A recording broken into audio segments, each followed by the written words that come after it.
오늘 우리가 연단의 이유라고 하는 제목을 가지고 우리가 욥기서를 함께 개관해보는 그런 시간을 가지도록 하겠습니다.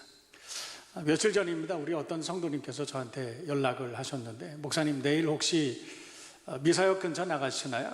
글쎄요. 그랬더니 거기 절대로 나가지 마세요. 왜냐하면 미사역 근처 나가면 봉변을 당할 수 있습니다. 어떤 사람이 SNS에다가 내가 미사역에 몇 시쯤에 나가서 큰 내가 범행을 저지르겠다, 그래서 거기 나가지 마세요. 제가 고맙습니다 그랬습니다. 그러면서 무슨 생각이 떠올랐냐면은, 오래전입니다. 우리 어떤 그 신모라고 하는 어떤 끔찍한 살인범이 있었는데, 그 사람이 굉장히 많은 사람들을 살인했습니다. 그리고 도망을 갔는데 경찰에 포위가 됐어요. 창문을 열고 기자들이 다 있는 데서 그 사람이 큰 소리로 외쳤던 것이 있습니다. 사회적으로 큰 반향을 일으켰던 그런 외침이었는데, 유전무죄, 무전유죄, 이거 외쳤습니다. 돈 있는 사람들은 아무리 죄를 많이 져도 무죄고, 돈 없는 사람들은 뭐 큰 죄가 아닌데도 유죄. 그 사람들이 불특정 어떤 다수를 향해서 분노를 표출했습니다. 다 죽여버리겠다. 그래서 그 사람들 중에 하나가 잡혔습니다. 그래서 왜 그랬냐 이를 물어봤어요. 그랬더니 다른 사람들, 나 말고 다른 사람들은 다 행복하게 사는 것 같은데 나만 불행하게 사는 것 같다. 그래서 복수하고 싶었다. 어떤 특별한 어떤 사람이 미워서 그런 것이 아니라 인생이 싫은 거예요. 불합리한 인생, 자기가 생각하기에 도대체 이건 인생은 부조리한 거예요. 세상이 도대체 자기 생각에는 납득이 되지 않습니다. 그래서 이런 세상은 그냥 없애버리는 게 낫다. 아마도 그래서 끔찍한 그런 범죄를 한 것이 아닌가. 근데 사실은 제가 그 이야기를 들으면서 어떻게 보면 이건 그 사람들만의 이야기가 아니라는 생각 때문에 제가 오늘 이 말씀을 함께 준비해 봤습니다. 우리들도 마찬가지죠. 우리도 참 세상을 살아가면서 이해되지 않는 일들이 너무 많습니다. 도대체 하나님이 살아계시다면 어떻게 이 대명천지에 이런 일이 일어날 수 있느냐? 하나님이 살아계시다면 어떻게 이런 불합리한, 어떻게 이런 부도덕한 일이 이렇게 일어날 수 있느냐? 내가 하나님 앞에 뭐 특별히 잘못한 것도 없고, 그래도 난 모태신앙으로 세상에 태어나가지고 내가 그래도 나름대로는 다른 어떤 사람들보다도 난 성실하고 정직하게 하나님 앞에 11조도 열심히 했고 봉사도 열심히 했고 헌신도 했고 난 그렇게 살았는데 어떻게 내게 이런 일이 있을 수 있느냐? 불특정 다수를 향해서 분노했던 그 어떤 사회병리학적으로 병자죠. 그분은 정신병자죠. 그 사람과 다름없는 그런 불만을 우리도 하는 것이 아닌가, 그런 생각을 하게 되었습니다. 로레인 데스턴이라는 분이 있습니다. 이분은 미국의 과학사학자, 저는 과학사학자라는 그런 분야가 있다는 걸 이분 통해서 알았습니다. 이 로레인 데스턴이라고 하는 분이 책을 하나 썼습니다. Against Nature라고 하는 책인데, 우리나라에는 도덕을 왜 자연에서 찾는가라고 하는 그런 제목으로 출판이 됐습니다. 그 책의 내용을 가만히 보면 참 일리가 있다, 이런 생각도 듭니다. 그런데 한편으로 저는 그런 생각을 해봤습니다. 이 책 제목을 제대로 한번 번역을 하려면 도덕을 왜 부패한 자연에서 찾는가가 더 옳지 않나, 그런 생각이 들었습니다. 아담이 인생이 하나님을 떠난 이후로 에덴은 부패했습니다. 전적으로 부패했던 부분적으로 부패했던 어쨌든 부패했습니다. 그래서 자연은 부패했죠. 그런데 우리는 도덕을 이 자연에서 찾습니다. 자연 질서에서 찾습니다. 여러분, 자연 질서라고 하는 게 뭡니까? 이건 이렇게 돼야 된다라고 하는 것 아니에요? 예를 들면 뭐 우리가 권선징악 같은 거 아닙니까? 나쁜 사람은 벌을 받아야 되고 착한 사람은 좀 상을 받아야 되고, 그런데 왜 나쁜 사람이 그대로 살면서도 오히려 더 복을 받고 살고, 왜 선한 사람은 그렇게 착하게 사는데 왜 저렇게 가난하게 살고 핍박을 받고 살고, 왜 그러느냐는 거예요. 왜 그러느냐? 사실은 우리가 자연에서 도덕을 가장 높은 수준의 표준을 우리가 얻을 수 있어야 되는데 왜 이런 일이 일어나느냐는 것이죠. 사실은 이분이 더 정확하게 알아야 될 사실은 자연은 부패했다. 우리가 생각하는 질서는 부패한 질서 아니냐. 사실은 그것을 먼저 규명해야 되지 않았나. 사실 저는 그런 생각을 좀 해봤습니다. 난제죠. 신앙생활에 우리가 난제를 만났을 때 우리도 하나님 앞에 그렇게 불평하고 불만하고 분노하기도 합니다. 로레인 데스턴이라고 하는 분은 그렇게 말합니다. 인간은 자연의 어떤 질서들이 훼손됐을 때 보통 감정과는 다른 독특한 강렬한 감정에 휩싸인다. 그러니까 우리가 이것이 절대적인 선이라고 생각하고 이 질서만이 우리를 참 안전하게 한다고 생각하는 어떤 높은 표준이 있는데, 그리고 그것이 옳다고 생각을 했는데, 그래서 살다가 보면 그 질서가 깨지는 거예요. 그때 우리는 굉장히 큰 감정적 혼란을 우리 경험하게 된다, 이런 뜻이 아니겠습니까? 어학사전에서는 질서라고 하는 말에 대해서 이렇게 규정하고 있습니다. 순조롭게 이루어지는 사물의 순서나 차례, 혹은 그것이 지켜지고 있는 상태, 이게 질서라는 거예요. 반대는 혼돈이 되겠죠. 그러니까 이 질서가 지켜지지 않는다, 이 질서대로 되지 않는다고 생각할 때 우리는 막 분노를 느끼게 된다, 이런 뜻입니다. 성경에도 그런 분 좀 계시죠. 여러분이 아시는 것처럼 구약 시대에 굉장히 많은 선지자들이 있었습니다.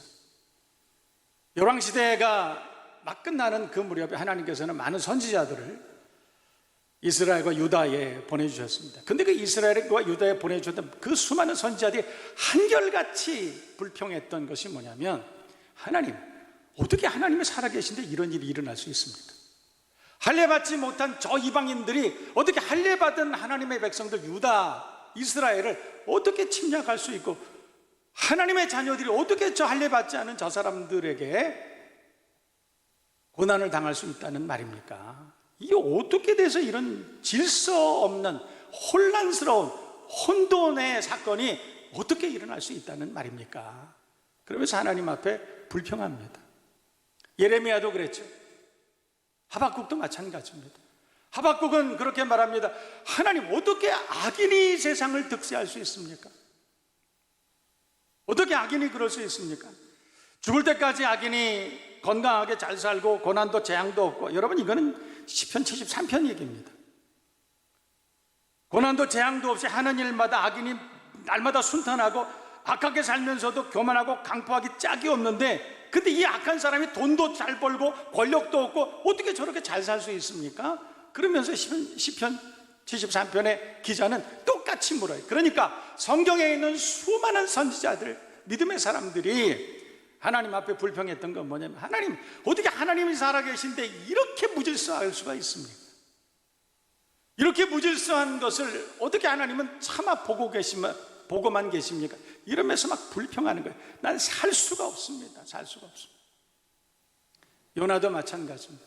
그래서 하나님께서 구원하라 명령하셨지만 그러나 불순종합니다. 나는 옳지 않은 하나님의 그 말씀에 난 순종할 수가 없습니다, 이러면서 반항하고 그렇게 삽니다. 여러분, 우리도 우리 신앙의 딜레마도 사실 그럴 때 일어납니다. 그래도 뭔가 좀 순탄하고 순조롭고 큰 문제가 없을 때는 신앙생활에 큰 어려움도 없습니다. 그저 감사하고 그냥 루틴한 신앙생활을 그렇게 잘 해나갑니다. 그러다가 어느 날 갑자기 내가 이해할 수 없는 도덕적 관점으로 도대체 이해할 수 없는 일들이 일어나는 거예요. 내가 생각하고 있는 절대 질서라고 하는 생각에서 벗어난 일들이 내 주변에서 막 일어나는 거예요.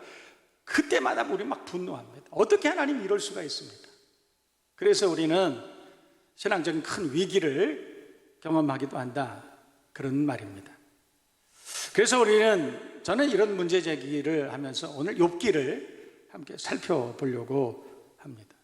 여러분, 질서라고 하는 것, 우리가 생각하는 도덕적 기준, 규범, 이런 것에는 자연의 질서도 있지만 창조 질서도 있다는 거 여러분 알고 계세요?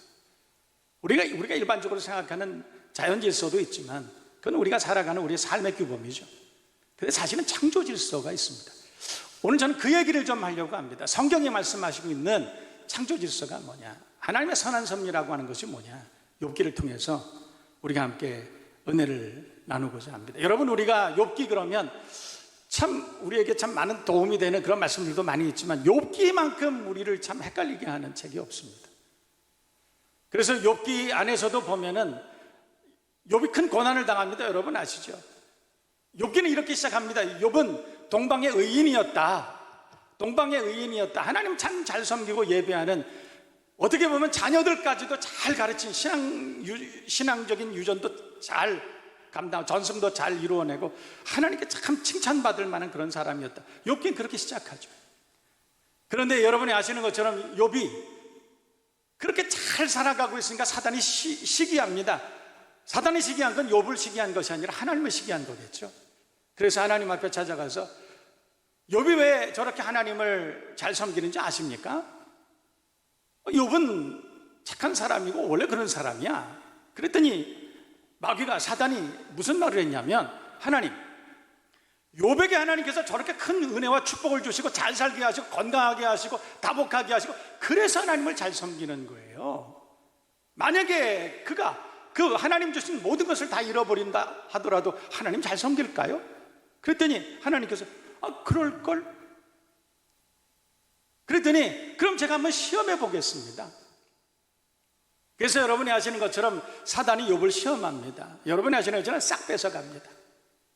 어느 날 자녀들이 한 곳에 모여가지고 다복하게 파티 연회를 열고 있었는데 누각이 무너져 버려가지고 한꺼번에 모든 자녀가 다 몰살해버리고 맙니다.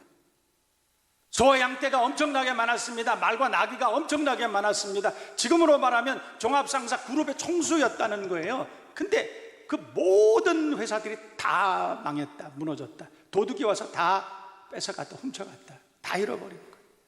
그런데 여러분, 성경을 보면 그럼에도 불구하고 욥이 하나님을 찬양합니다. 그래서 하나님께서 봐라, 욥은 그래도 하나님을 찬양하지 않니? 그랬더니 사단이 말한 것은 뭐냐면, 하나님, 그러면 그 욥이 아직도 하나님을 찬양하는 이유는 그래도 욥이 아직은 자기 몸뚱아리 하나는 건강하기 때문에 그래서 그러는 거예요. 그랬더니 그래? 그러면 그 몸도 한번 네가 쳐봐. 그래서 하나님이 허락하신 것입니다. 그래서 사단이 욥을 칩니다. 그래서 악창이 납니다. 그래서 얼마나 가려운지 기와로 자기 그 상처 악창을 득득 긁으면서 괴로워하고 있습니다. 자기 아내마저도 하나님을 부인하고 죽으라, 거기서 죽어버리라. 완전히 무너진 것이죠. 그때 욥의 세 친구가 옵니다. 여러분이 잘 아시는 것처럼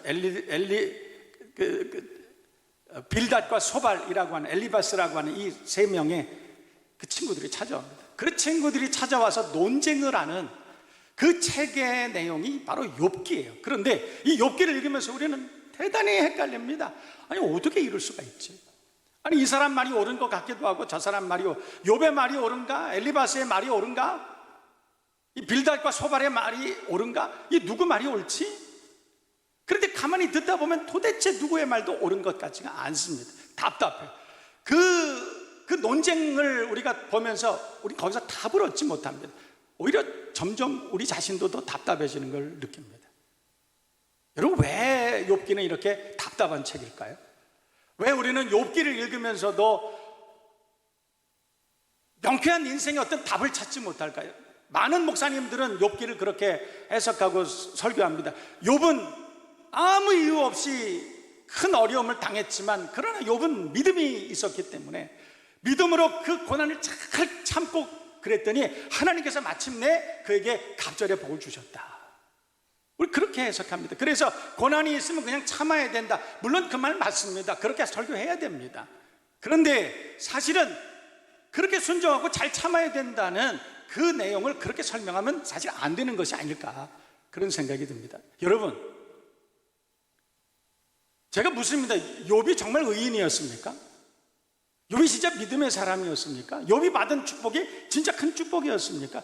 저는 그런 생각을 해볼 때 이게 진짜 축복인가, 이런 생각이 들었어요. 여러분, 원래 욥은 자녀들도 있었고 그 다음에 재산도 굉장히 많이 있었고 그랬습니다. 근데 어느 날 하나님께서 다 가져가신 거예요. 얼마나 큰 고통이에요. 그리고 나서 하나님 앞에 맨 마지막 욥기 42장에 보면 하나님께서, 오늘 성경을 보면 하나님께서 재물을 갑자기 다시 다 주시고 자녀도 뭐 여미막 그시야 게레나복이라고는 당대에 정말 미인이었던 딸들까지도 주셨다. 그래서 욥이 참 행복했다 이렇게 말하는, 여러분 근데 그게 행복입니까? 10명의 자녀들을 잃었을 때 그 자녀를 잃었을 때 그 욥의 마음이 얼마나 아팠겠습니까? 여러분, 자식이 죽으면 땅에 묻는 것 아니라 가슴에 묻는다고 그러잖아요. 여러분, 가슴에 묻는다는 말이 뭡니까? 잊을 수가 없다는 말 아니에요. 아무리 나중에 세상에서 가장 예쁜 딸을 3명을 얻었다 할지라도 그 자녀들을 다 잃은 것이, 다 잃고 나서 나중에 그 미녀의 그 3명 딸을 얻었다는 게 그게 뭐가 그렇게 축복입니까? 여러분, 성경이 그걸 가르치려고 욥기를 우리에게 선물하셨을까요?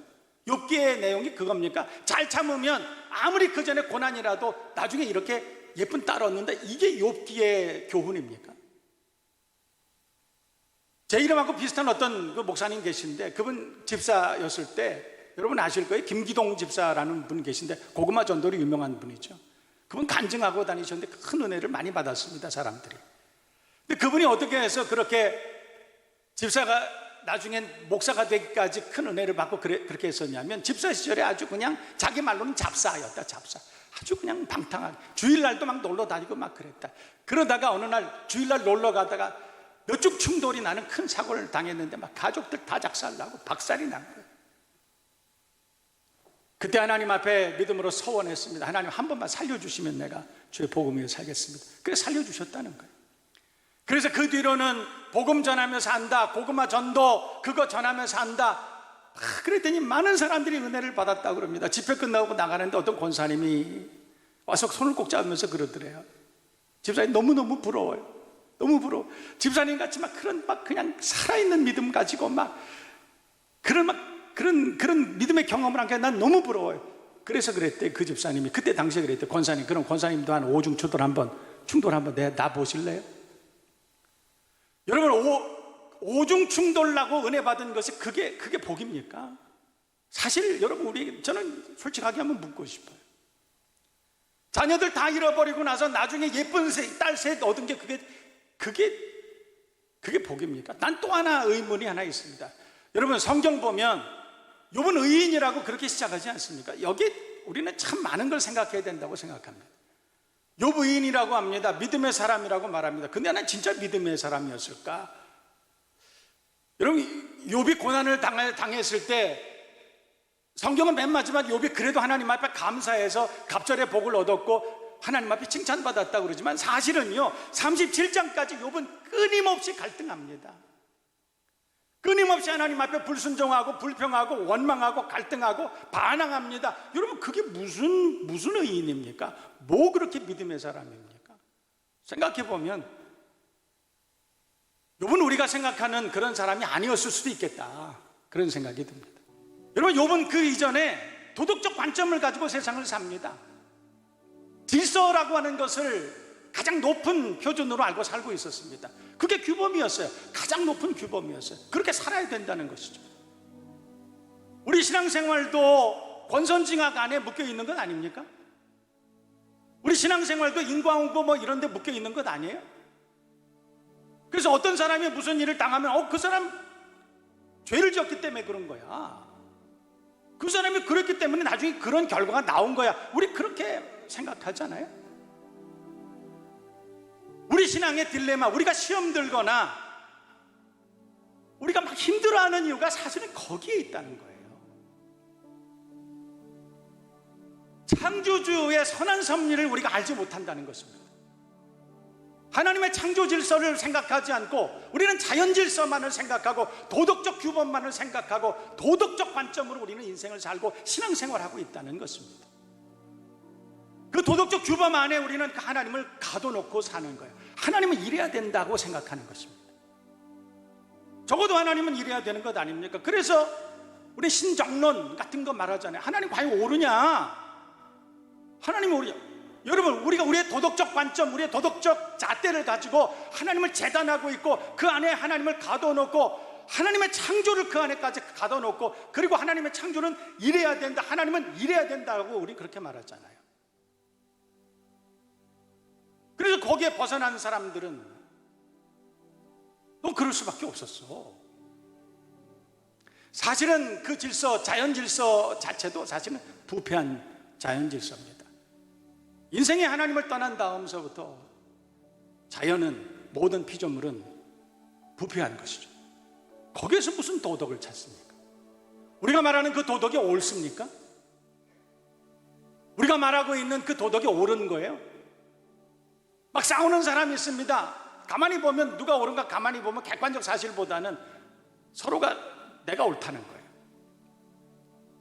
특히 교회 분장 같은 거 보면 나는 하나님 편이고 저 사람 마귀 편이라 그랬잖아요. 누가 옳은 겁니까? 우리는 도덕적 관점에 사로잡혀서, 그래서 하나님의 창조 질서를 알지 못하고 오해하고 신앙적 딜레마를 그렇게 경험하게 된다는 것입니다. 오늘 이 말씀을 통해서 우리가 기억해야 될 것이 있습니다. 여러분, 하나님은 창조주시라는 것입니다. 세상은 자연적인 질서, 도덕적 관점, 도덕적 규범으로 운행되는 것이 아니라 하나님의 선한 섭리, 창조 섭리로 이 세상이 운행되고 있다는 사실입니다. 우리는 그 하나님의 창조에 대해서 아무것도 알지 못합니다. 우리는 하나님의 창조에 대해서 도덕적으로 우리는 판단할 수가 없습니다. 그 하나님이 세상의 주인이 되신다는 사실, 그걸 알아야 돼요. 오늘 성경에 하나님께서는 욥을 만나주시고 나는 창조주야, 그것을 가르쳐 주신 것입니다. 난 너를 창조한, 나는 전능자야, 그걸 가르쳐 주신 거예요. 그랬더니 욥이 그걸 깨달았어요. 그랬구나. 내게 주신 이 연단의 이유가 바로 하나님의 선한 섭리였구나. 그건 하나님의 창조 질서였구나. 그걸 깨달은 거예요. 그래서 오늘 성경 말씀을 보면 42장에 오늘 1절부터 5절까지 제가 말씀을 나눴습니다. 5절 말씀을 보니까 참 유명하죠. 욥이 그렇게 고백했습니다. 내가 주께 대하여 귀로 듣기만 하였사옵더니 이제는 눈으로 주를 배움나이다. 야다, 알았다. 내가 하나님을 경험했다는 거예요. 내가 하나님을 깊이 경험했다는 거예요. 내가 하나님이 어떤 분이신지 깨달았다는 거예요. 여러분, 연단을 통해서 하나님이 누구신지를 알려주시기를 원하세요. 42장이 마지막 장입니다. 그런데 참 감사한 말씀이 있습니다. 4절 5절 말씀을 보면 욥이 하나님은 어떤 분이죠? 주님은 4절 5절 말씀을 보면 주는 들으시고 주께 묻겠사오니 주여 내게 알게 하옵소서. 5절 말씀을 보면 내가 주께 대하여 이제는 눈으로 주를 배움나이다. 하나님을 고백하고 있어요. 알았다는 거예요. 왜 이런 일이 내게 일어났는지가 중요하지 않아요. 왜 내게 이런 연단을 주셨는지 그것이 중요하지 않아요. 내가 하나님을 알았다는 거예요. 하나님이 어떤 분이신지 알았다는 거예요. 그것이 연단의 목적이었습니다. 하나님께서 이스라엘을 출애굽하게 하시고 40년 광야를 걷게 하신 것도, 그 연단의 목적도 하나님 어떤 분이신지 그걸 알게 하시기 위해서 그렇게 하신 거예요. 우리는 때로 우리가 이해할 수 없는, 우리가 도덕적으로 도대체 납득할 수 없는, 우리가 자연적인 이치로 그 질서로 도대체 받아들일 수 없는 그런 일들을 경험하기도 합니다. 왜 그럴까요? 왜 그랬을까요? 그것을 우리가 도덕적 관점으로, 자연적인 질서로 그것을 해석하려고 하면 우리는 끝없는 딜레마에 허우적거리게 될 것입니다. 하나님의 선한 섭리구나, 하나님의 창조구나. 하나님은 욥의 연단을 통해서 욥의 새로운 내면을 창조하고 계셨던 것입니다. 창조주 하나님은 그 창조는 그 태초에 끝난 것이 아니라 지금도 계속되고 있다는 것입니다. 우리를 회복시켜 주시고 우리의 내면을 새롭게 창조하시는 그 하나님의 창조가 지금도 계속되고 있다는 것입니다. 우리가 그것을 깨달으면 우리 하나님 앞에 어떤 상황 가운데서라도 감사할 수 있지 않을까요? 그 하나님의 창조, 하나님의 선한 섭리, 그것을 늘 기억하고 어떤 형편에서든지 그 하나님 앞에 감사하고 살아가는, 그 하나님을 예배하고 살아갈 수 있는 믿음의 사람들, 하나님의 선한 창조 섭리 가운데 복되게 살아가시는 저와 여러분 모두가 되실 수 있기를 주님의 이름으로 축복합니다. 축원합니다.